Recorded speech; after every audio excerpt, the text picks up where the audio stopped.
はい、今回は超単焦点プロジェクターの最新作、AOL Vision のエイテリオン Max について話をしたいと思います。このプロジェクターは2026年1月にラスベガスの CES で発表されたばかりのモデルで、現在キックスターターで絶賛クラウドファンディング中の超最新作なんですよね。今回は特別に機会をいただきまして、デモ機を先行レビューさせてもらったんですが、結論から言うと、私の中の超単焦点プロジェクターの概念が覆るほどのすごいプロジェクターだと感じております。いやこれ本当映像を見ていただければわかるかと思うんですけれども、普通にテレビと錯覚するほどめちゃくちゃ綺麗に投影できてしまってますからね。まあ超単焦点プロジェクターってどうしても画質がいまいちっていうイメージがあったんですよね。それが綺麗に投影できるのであれば、大画面テレビみたいにも使えてしまうわけで、これはちょっと革命的なデバイスなんじゃないかなとも思っています。というわけで、今回はこの最先端の超単焦点プロジェクターがどんなものなのか、何がすごくてどこまで進化しているのか、私もちょっと色々と気になってたこともありますので、実際に数週間ほど検証してきた記録をここに残しておきたいと思います。それでは行ってみましょう。はい、それではまず AOL Vision って何なのか、馴染みのない人も多いかと思いますので、サクッと触れておきたいと思います。AOL Vision は2020年に設立された UST プロジェクターに特化したブランド。UST ってのは超単焦点。スクリーンのすぐ近くから投影できるプロジェクター。例えば壁際に置いても大画面に投影できるプロジェクターのこと。一般的なプロジェクターとは違って、超至近距離から投影できるタイプのプロジェクターですね。で、実はこの AOL Vision はバレリオンの親ブランドなんですよね。どちらもプロジェクター業界ではトップを突っ走っているメーカーであり、バレリオンといえばやはり言及せずにはいられないのが最高峰の黒表現。その技術を超単焦点に落とし込んだのが今回紹介するエーテリオンシリーズってわけなのです。このシリーズ、エーテリオンプロとエーテリオンマックスの2つのモデルがあるんですけれども、実は解像度も最大サイズもコントラスト比も処理スペックも使える機能も一緒。基本性能は全く同じで、違うのは明るさだけとなっています。プロが 2600ISO ルーメンに対して、MAX が 3300ISO ルーメン。ネイティブコントラスト比はどちらも6000対1。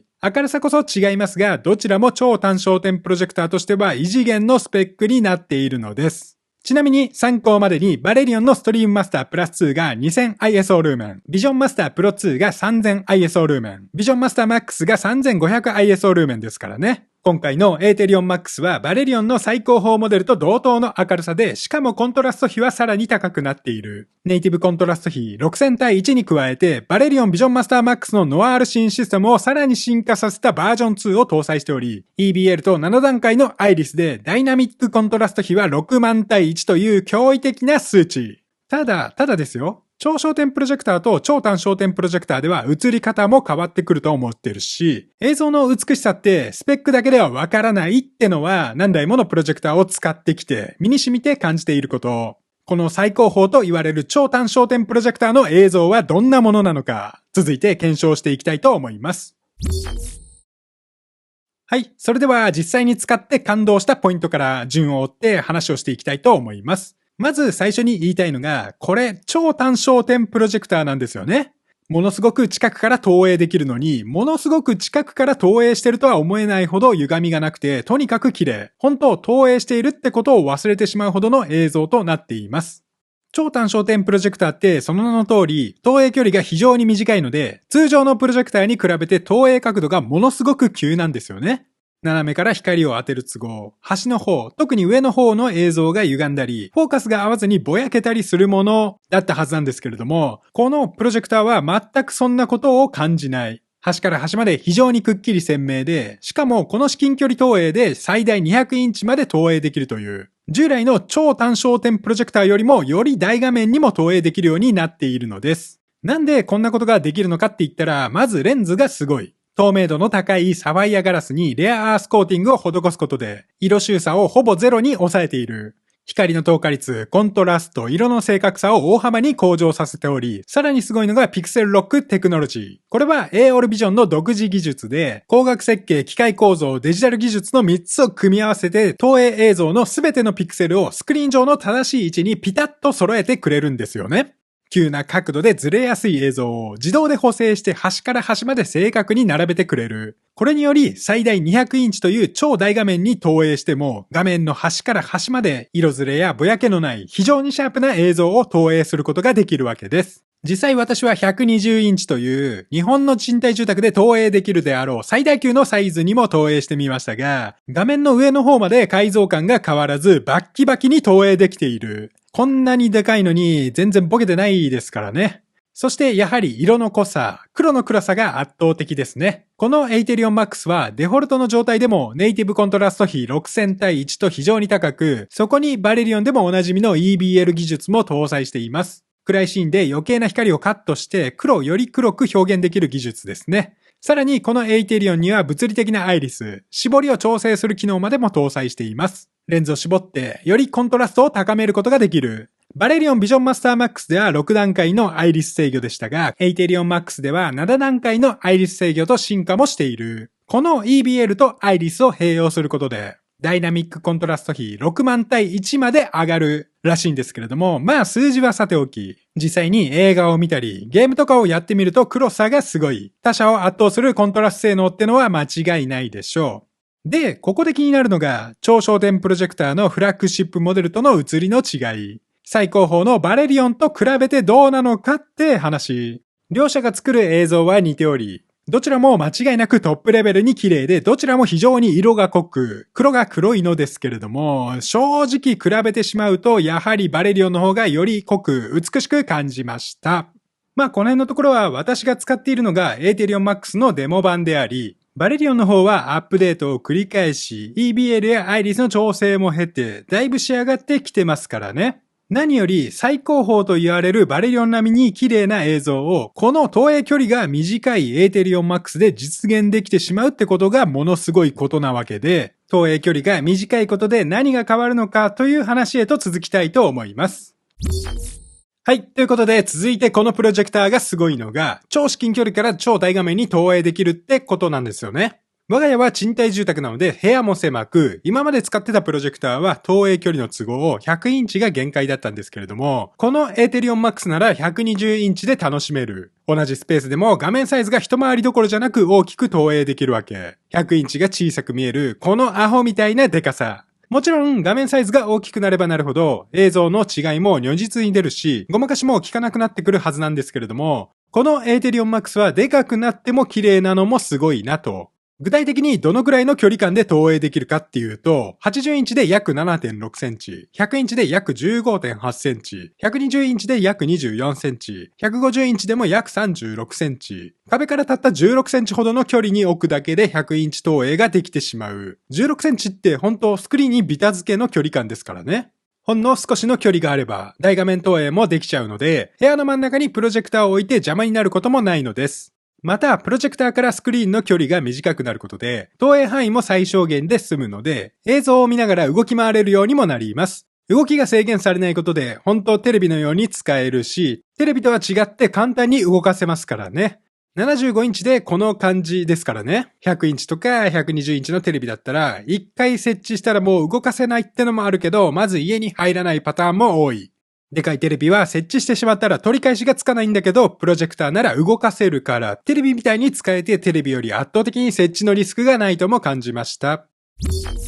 はい、続いてこのプロジェクターはデザインが非常に良いです。まず外観の見た目なんですけれども、近未来っぽいデザインで非常に高級感があります。ちょっとしたオブジェ、どっかのデザイナーの作品ですかっていう佇まいで、いかにもプロジェクターって物体でもなくて、おしゃれなインテリアとしてリビングに置いておけるデザイン。それでいて電源をオンにすると、ライトも光るし、レンズカバーも自動で開閉する。これがまたかっこよい。電源アダプタも本体に内蔵されているので、ケーブルの途中にでかいアダプタもないし、配線もすごくスッキリしますからね。まあ UST プロジェクターって従来のプロジェクターと違ってスクリーンの目の前、リビングの見える位置に置くことになるので、デザインも結構重要だと思っています。テレビみたいに常に見える位置に置くんだけど、テレビと違って圧迫感がないし、このプロジェクターは見える位置に置くからこそ使い勝手も良く、メンテナンスもしやすいとも感じています。ケーブルの抜き差しがしやすく、掃除もしやすいし、専用カバーもついてますからね。まあこれはいつも言ってることなんですけれども、プロジェクターって一人で楽しむっていうより、誰かと一緒になんならちょっと自慢したいものなんですよね。リビングにこんなインパクトのあるマシーンがあったら、絶対何これってなるし、そんでもって起動したら本体は光るし、レンズも開くし、スクリーンは出てくるし、しまいにはとんでもなく綺麗な映像が表示されるわけで、まあそれはもう色々と盛り上がってしまうのも避けられないとも思いました。はい、続いてエーテリオンマックスのすごいところ。このプロジェクターはゲーミング性能も非常に高いです。まずは入力遅延。1080p のフル HD 解像度。リフレッシュレート 240Hz で入力遅延は 1ms。もはやゲーミングモニターのレベルでプロジェクターでこの数値も最高峰。参考までにバレリオンビジョンマスターマックスは 1080p240Hz で 4ms ですからね。しかも VRR に対応しており、ゲームをしていてティアリングを感じることもないし、プロジェクターとしては初のドルビービジョンゲーミングにも対応。今のところこれは Xbox 限定ですけどね。で、私は120インチの大画面で色々とゲームを楽しんできたのですが、映像が綺麗なのはさることながら、操作の遅れとかカクつきとか一切感じませんでしたし、この投影角度で台形補正も効きまくってるはずなのに遅延がないってことに驚きました。ALLM にも対応しているので、プレステ5とかスイッチとかのゲーム機を接続すると自動的にゲームモードにも切り替わってくれるし、目の前の大画面で何も違和感もなくストレスもなくアクションゲームができる。あと、HDMI 2.1 が3ポートあるってのも素晴らしくて、ゲーム機もたくさんさせるし、しかもプロジェクターが目の前にあるからケーブルの抜き差しも楽。さらにすごいのがディスプレイポート対応の USB-C ポートまであるんですよね。ミニ PC とか MacBook とか USB-C ケーブル1本で映像出力ができてしまう。つまり映像出力に使えるポートが合計4つもある。MacBook とかケーブル1本で出力できるし、GeForce Now とか Xbox Cloud Gaming も活用すれば、ミニ PC でも簡単に PC ゲームもできちゃってビビります。まあ最近のゲームはシアターレベルの映像で、映像がとても美しく、暗いシーンとか黒を基調とした映像も多いですからね。EBL による黒表現がゲームでも生きてくるし、超単焦点プロジェクターは超焦点プロジェクターのようにスクリーンから光がはみ出ることもないから、スクリーンと部屋の境目もわかりづらく、没入感もすごい。120インチの大画面で視界すべてが包まれるとなると、もうこれは別物ですね。やっぱり迫力がすごいとも思いました。はい、続いてこのプロジェクターのすごいところは、処理スペックが高く、スマート機能が非常に優れています。Google TV を搭載で、CPU は MediaTek MT9655、メモリが 8GB。実際に操作してみれば動作はサクサクで、反応もめちゃくちゃ早い。アプリの起動も早いし、切り替えもスムーズ。もっさり感が一切ないし、ストレージ容量も 128GB もあるし、ストレージ容量が埋まる気配もないのです。参考までに Amazon Fire TV Cube のメモリが 2GB、ストレージ容量が 16GB、Google TV ストリーマーのメモリが 4GB、ストレージ容量が 32GB ですからね。Google TV 搭載なので、主要な動画配信サービスはもちろん、クラウドゲーミングアプリにも一通り対応しており、Netflix、YouTube、プライムビデオ、Disney+、Unext、Hulu、ABEMA に TVer、さらに GeForce Now や Steam Link、PS リモートや Moonlight といったゲームアプリにも対応。Bluetooth 5.4 にも対応しているので、コントローラーの接続性も高く、コントローラーをつなぐだけで大画面でゲーミング体験もできてしまったりもする。リモコンも Bluetooth 接続なので、プロジェクターに向けなくても反応するし、バックライトもついてるし、Netflix、Amazon プライムビデオ、YouTube、Disney プラスのダイレクトボタンもついててワンタッチ起動もできる。もちろん音声操作にも対応していて、音声操作の処理も早かったです。まあリモコンはバレリオンのリモコンに似てるデザインなんだけど、色がガンメタルグレーになってて、ロゴも変わってます。そして Wi-Fi 性能も高く、最新の Wi-Fi 7に対応。最新規格の 6GHz 帯の高速通信も使えます。実際我が家の Wi-Fi 7対応ルーターで通信速度を計測してみましたが、賃貸住宅の 1GBps が上限の回線で、700Mbps を超える速度も出ていました。無線でも十分すぎる速度が出てますけど、有線 LAN も搭載で、しかも 1GBps に対応してますからね。Google TV 搭載なので、プロジェクターの初期設定も簡単。スマホの Google ホームで連携するだけ。Google キャストも使えるし、AirPlay 2や HomeKit にも対応。iPhone でも Android でもミラーリングできるし、Mac の拡張ディスプレイとしてワイヤレス接続して使ったり、リビングで情報共有したりとか非常に便利に使えるのです。あとこれ、ChatGPT とか Gemini の AI サービスにも対応しちゃってますからね。まあこれらの機能をすべて使うかってのはさておき、いろいろなことがプロジェクター1台で対応できてしまうってのが恐ろしいんですよね。プロジェクターとして高性能ってだけでなく、エンタメ用のスマートデバイスとしても非常に優秀だとも感じました。はい、続いて入出力端子について。このエーテリオン MAX、プロジェクターとは思えないほどインターフェースも非常に豊富になっています。まず映像出力が4つあるっていうのは先ほど申し上げた通り、HDMI2.1 が3ポート、USB-C ディスプレイポートが1ポート、バレリオンビジョンマスターシリーズでも HDMI が3ポートと多かったんですけれども、このエーテリオンはさらに USB-C ディスプレイポートが加わって合計4つもある。さらに音声出力も充実してて、EARC に光デジタル出力、オーディオ端子もある。EARC に対応した HDMI オーディオ機器を接続すれば、他の HDMI ポートに挿してるゲーム機の音声も出力できるようになるし、光デジタルやアナログ出力もあるので、古いオーディオ機器とも接続できるし、ヘッドホンで音を楽しむこともできる。また、先ほども触れましたが、有線 LAN ポートがあり、これは 1GBps 対応。Wi-Fi 7があるとはいえ、やはり有線接続の安定性が欲しい人もいるでしょう。で、これ使ってて気づいたんですけど、UST プロジェクターって本体が目の前にあるので、これら端子も使いやすい位置にあるんですよね。テレビみたいにテレビの裏に回り込む必要もないし、点釣りのプロジェクターみたいに配線に苦労することもない。HDMI、USB、オーディオ端子に電源と全部手の届く位置にあるから、配線の抜き差し、オーディオ環境の変更がめちゃくちゃ楽。従来のプロジェクターってサラウンドシステムの構築も非常に大変でしたからね。プロジェクターは背面にあるんだけど、でもスクリーンは前側にある。音と映像の位置がバラバラになりがち。音を前から出すとなると、後ろから前へ配線を引き回さなきゃならないのですけど、超単焦点プロジェクターなら本体がスクリーンの手前にあるので、サウンドバーも AV アンプも全部同じ場所で完結するからケーブルも短くて済む。音響周りの配線が圧倒的にシンプルになるってわけです。ちなみにこのプロジェクターは、プロジェクターの内蔵スピーカーをホームシアターのセンタースピーカーとして活用できる機能も持っています。しかも内蔵スピーカーは 25W のフルレンジが2つと 20W のツイーターが2つという構成で、プロジェクターにしては出力も大きいのでそこそこ迫力もあります。いつもの私なら内蔵スピーカーはおまけですっていうところなんですけれども、音圧も大きめで音も悪くないと感じましたので、サラウンドシステムを構築する前に、まずは一旦内蔵スピーカーで試してみても良いんじゃないかなとも思いました。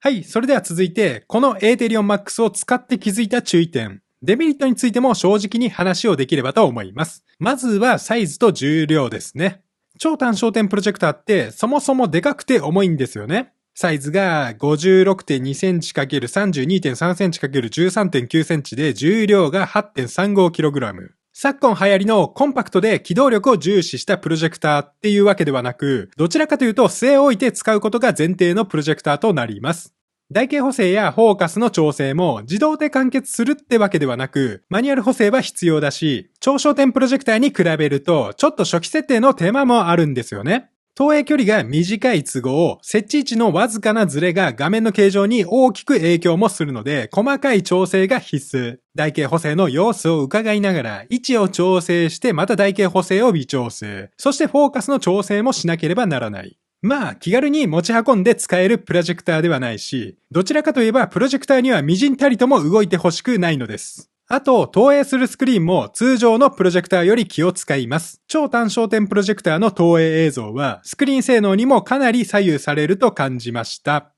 まあこれもエーテリオンのプロジェクターに限った話ではないのですけど、至近距離から斜めに光を当てる都合、スクリーンの平滑性がものすごく重要なのですよね。よって基本的に格安なスクリーンは使えないし、吊り下げタイプのスクリーンも使えない。ちゃんとテンションをかけて突っ張れる自立式のポップアップタイプ、もしくは固定フレームのスクリーンが必要となります。壁に直接投影もできるっちゃできるけど、超焦点に比べると壁の素材にも左右されがちで、基本的に映像の美しさも半減してしまうと思っておいた方が無難です。あと、超単焦点専用の ALR スクリーンは、通常のプロジェクター用向けの ALR スクリーンに比べて、その効果や影響が大きく、画質も劇的に良くなるとも感じております。というのも、今回私は AOL Vision のマットスクリーンと ALR スクリーンの両方で検証して使い比べてきたのですが、ALR スクリーンの方が明るい場所だけでなく暗い場所でも劇的に綺麗になるのを体感したんですよね。もちろん両方とも超単焦点プロジェクターに対応したスクリーンを使っています。通常のプロジェクター、超焦点のバレリオンもマットスクリーンから ALR スクリーンに変更することで綺麗にはなりましたけど、暗いところではそこまで変化も感じなかったですからね。これ、エーテリオンマックスの投影映像で、左側がマットスクリーンで、右側が ALR スクリーンなんですけれども、右側の ALR スクリーンの方が明らかに色味が綺麗になったんですけれども、映像で伝わりますでしょうか？今回、エーテリオンマックスで ALR スクリーンを試すまでは、あくまで ALR スクリーンは明るい場所で使うってものだと思ってたんですけれども、超短焦点プロジェクターに限って言えば、暗いところで使うにしろ ALR スクリーンを使った方が良いかなと。この辺のところは検証したスクリーンも限られるので、むしろご存知の方に教えていただきたいのですが、少なくとも超短焦点プロジェクターの映像はスクリーンに大きく左右されるっていうのは間違いないでしょう。いずれにせよ、超短焦点用の ALR スクリーンの選択肢は豊富にあり、AOLVision で販売されている ALR スクリーンも思っていた以上に質も高かったです。これ今映像に映っているのがまさに AOLVision の超短焦点専用の ALR スクリーンなのですが、映像が綺麗になったってだけでなく、視野角もものすごく広くて、ちょっとびっくりしました。横から見ても下から見ても超綺麗で、ほんとテレビと錯覚するほど美しい。目の前で寝転がって見ても綺麗に見えるし、スペックルも全く感じないし、ちょっと感動もしました。下手したらそこら辺のミニ LED テレビより視野角も広いんじゃないかなと。あと、このスクリーンには、プロジェクターと連動して起動させるための USB 受信機も付属するので、電源をオンにすると自動的にスクリーンも上がるようにできたりもします。もちろん明るい部屋でも綺麗に映るようになるし、リビングに置くなら明光の影響も抑えられますし、ここまで良いプロジェクターを使うなら、スクリーンもちゃんとしたものを使いたくなるってのも否めないはず。結局のところ ALR スクリーンも欲しくなってしまうってのがこのプロジェクターのデメリットでもあるとも思いました。はい、ここまでエーテリオンマックスの凄さについていろいろと話してきましたが、ではこのプロジェクターを実際どのように使っているのか、私が使って感じたことを踏まえて具体的な使用例についてさっくりと話をしておきたいと思います。と言いますのも、このプロジェクターが来てからというもの、本当テレビを起動しなくなってしまったんですよね。ホームシアターとして使うってだけでなく、リビングテレビの代わりに超短焦点プロジェクターを使うってのは、ちょっと真剣に考えてみても良いのではないかなと。テレビと比べてプロジェクターに優れている部分があるって話は以前からなんとなくしてきたかと思うんですけれども、それでもやっぱりプロジェクターはプロジェクターであり、無意識に気を使っている部分もあったんですよね。従来のプロジェクターは本体が後ろにあるから音の方向が逆になるし、投影中に前を通ると光が目に入って眩しいし、自然と前かがみになってしまってみんながなんか気を使って動けなくもなりがちなのですけど、エーテリオンマックスならそういうストレスがない。テレビと同じく正面置きで本体も映像も音も端子も全部前側にあるし、スクリーンの前も自由に動き回れる。ちょっとした人が集まる時やパーティー中に気軽に投影しても映像を無視してうろうろできるし、スクリーンに近寄って映像の美しさを間近で確認することもできる。本当テレビと同じような感覚で使えるのが素晴らしいんだなと。もちろんパネル自体が発光するテレビに比べれば明るさで劣る部分はあるのですが、このプロジェクターは 3300ISO ルーメンもあるので明るい部屋でも普通に使えるし、 ALR スクリーンを使えばだいぶ綺麗な映像にもなる。明るい部屋で使えるなら料理をしながら掃除をしながらとかながら視聴もできるし、明暗差も少ないので目の負担も少なくなる。直接光を見るテレビに比べて目も疲れにくくなったような気もしております。部屋を暗くしてしまえばテレビとの違いはわからなくなるし、むしろこっちの方が綺麗なんじゃないかと思うほどに美しいですからね。そしてテレビとの決定的な違いは設置の柔軟性。100インチを超えるテレビって重量が60キロオーバーで搬入するだけでも大変だし、一度設置したら動かすのも容易ではない。スタンドも大きいし、壁掛けするのも本当に大変でしたからね。その点このプロジェクターは床に置くだけ。スクリーンも非常に薄くて、テレビに比べたら圧倒的に軽い。使わないときは収納もできるし、部屋に圧迫感もなくなる。巨大テレビなのに隠せるし、引っ越しても持ってけるし、部屋のサイズに合わせて投影サイズも自由に変えられるのです。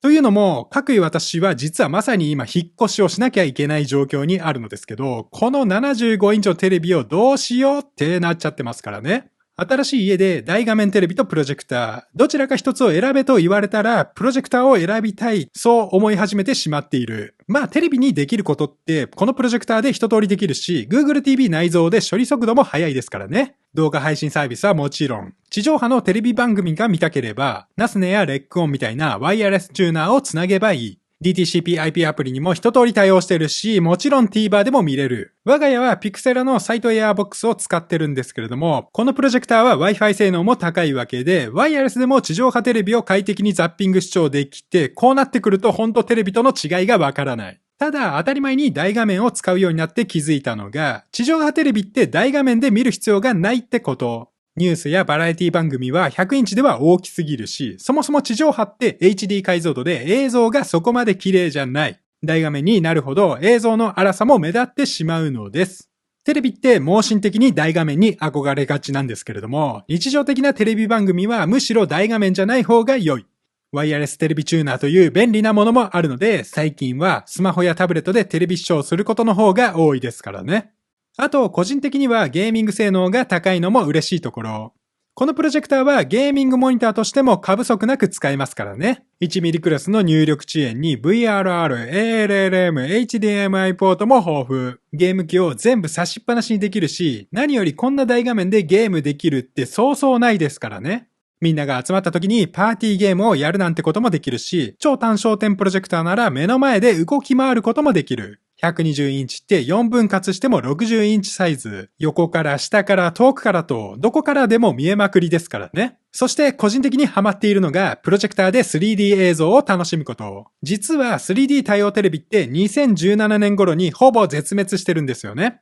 2026年現在、最新のテレビで 3D 体験をするのは不可能なんですけれども、このプロジェクターなら 3D 体験ができてしまうのです。3D のブルーレイプレイヤーをつなぐだけで、自動的に 3D モードに切り替わるし、一般的な DLP リンク対応メガネが使えるから、バレリオンの 3D メガネもそのまま使える。エーテリオン MAX は 3300ISO ルーメンもあるので、アクティブシャッター方式の 3D でも十分明るいし、めちゃくちゃ綺麗。さらにこのエーテリオンはアンチ RBE 技術も搭載していて、2D だけでなく 3D モードでもレインボーエフェクトを 99.99% 低減してくれる。実際に 3D 映画を見てみると立体感がすごいし、やっぱり映像がものすごい綺麗ですからね。この至近距離で120インチで 3D ってほんと映画館もびっくり。まあ 3D 映画に限らず、Netflix やディズニープラスの海外ドラマって映画館じゃ見れないじゃないですか。最近の海外ドラマは映画作品以上にお金もかかってるし、映画作品よりも映像も綺麗だったりもする。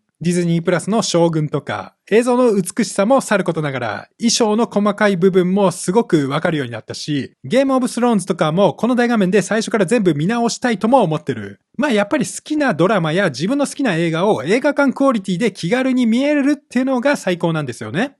面白かった時代の作品を勝手にリバイバル上映しまくれる。これはもう映画館が厳しくなってしまうのも仕方ないとも思いました。はい、最後にまとめです。エーテリオン MAX という最先端のプロジェクターを使わせていただいたのですが、実際使ってみて分かったのは、超単焦点プロジェクター特有の弱点がほぼなくなってるっていうこと。最高峰の画質はさることながら、小スペースで大画面投影もできるし、ゲーミング性能も本物。大画面という点において、テレビよりも設置の柔軟性が高く小スペース。それでいてテレビのように使えるようになっちゃってる。もちろんテレビと全く同じかって言われるとそんなことはないのですけれども、テレビの代わりに検討する価値は十分にあると思いました。まあテレビって大型になればなるほどどんどんコスパも悪くなるし、身動きも取れなくなりますからね。100インチクラスの大型テレビを検討しているなら、このエーテリオン MAX も選択肢に入れてみてはいかがかなと。定価は$4499で、日本円にすると約70万円という結構な金額がするのですが、100インチを超える大画面テレビが100万円以上することを考えたら、そこまで高額ってわけでもないし、